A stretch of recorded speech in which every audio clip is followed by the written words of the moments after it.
पाशं श्रीपुरवन्दिनी पाशं श्रीपुरवन्दिनी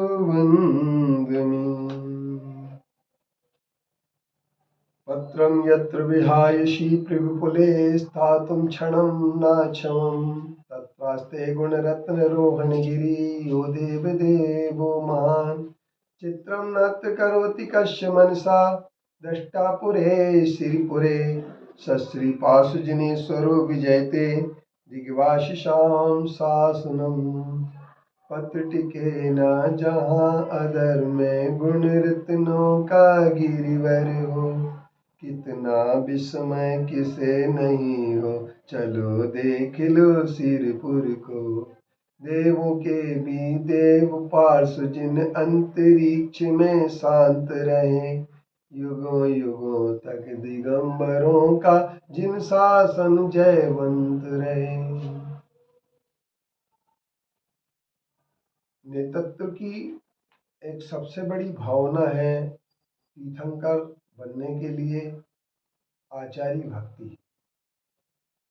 जहां हम बहुश्रुत भक्ति पर जोर देते हैं वहीं पर आचार्य भक्ति पर भी हमें विचार करना पड़ेगा। आचार जिन्होंने संभाला है सभी का, जिन्होंने सबके स्वयं के आचार को भी केंद्रित रखा है, चरित्र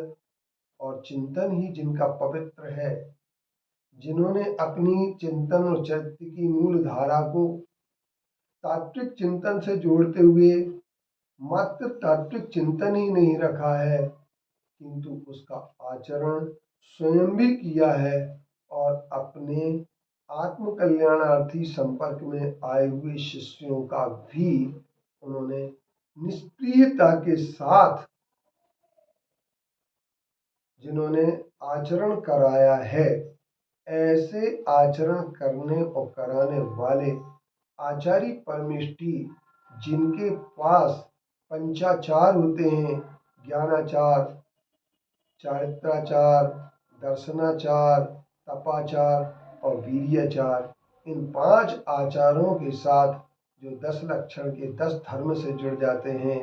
क्षमा, मार्दव, आर्जव, सत्य, शौच, संयम, तप, त्याग, आकिंचन और ब्रह्मचर्य जिनके धर्म हैं, इसके साथ साथ जो अनशन, अमोदरी, वृत्ति परिसंख्यान, रस परित्याग, विविक्त संयसन, काय क्लेश, प्रायश्चित, विनय, वैयावृत्ति, स्वाध्याय, व्युत्सर्ग और ध्यान, ऐसे 12 तपों से भी जो जुड़े रहते हैं, जिसके साथ साथ उनके 3 गुप्तियां होती, मन गुप्ति, वचन गुप्ति और समता, वंदना, स्तवन और संस्तवन के साथ जो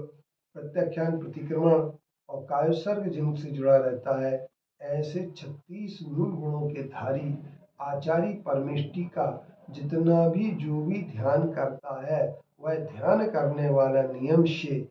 भक्ति सही मायने में प्रकट करता है, क्योंकि गुणों के प्रति अनुराग होने का नाम भक्ति है। लोग भक्ति का नाम जिस प्रकार से समझ चुके हैं, वह भक्ति हमें विचारनी है। सबसे पहले भक्ति का नाम नाचना, गाना, बजाना, इसका नाम भक्ति नहीं है। भक्ति में नाचना, गाना, बजाना हो सकता है, इसमें कोई दो मत की बात नहीं, लेकिन कभी कभी लोग नाचने के लिए नाचते हैं, गाने के लिए गाते हैं, बजाने के लिए बजाते हैं, परंतु ऐसा आदमी का जब भीतर से मन बनता है,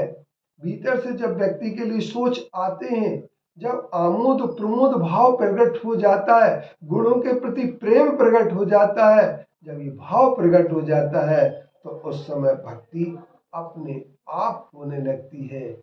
क्योंकि भक्ति करना बहुत अच्छी बात होती है, परंतु किसी की गुलामी करना सबसे बुरी बात। हम भक्त बने और भक्त हमें निश्चित तौर पर ही बनना चाहिए, क्योंकि जब हम भक्त बनते हैं तो गुणों के प्रति हमारा एक अनुराग होता है और वंदे तद्गुण लब्धये की भावना हमारे अंदर प्रकट हो जाती है कि हम ऐसा सोचने लगते हैं कि वंदे तद्गुण लब्धये, उनके गुणों की प्राप्ति की मैं वंदना करता हूँ और जब मैं उनके गुणों की प्राप्ति की वंदना करता हूँ, गुणों के प्रति समर्पित हो जाता हूँ, गुणों के लिए हम अपने ग्रहण करने की बात सोचते हैं, गुणों को हम अपना आदर्श बना लेते हैं, गुणों को हम अपने चारित्र्य का आधार बना लेते हैं, जब हम ये सब करने लगते हैं तो हमारे सामने एक सच्ची भक्ति प्रकट हो जाती है। जब तक हम गुणों की पहचान नहीं करते हैं, व्यक्तिगत उपासना हमेशा मोह पैदा करती है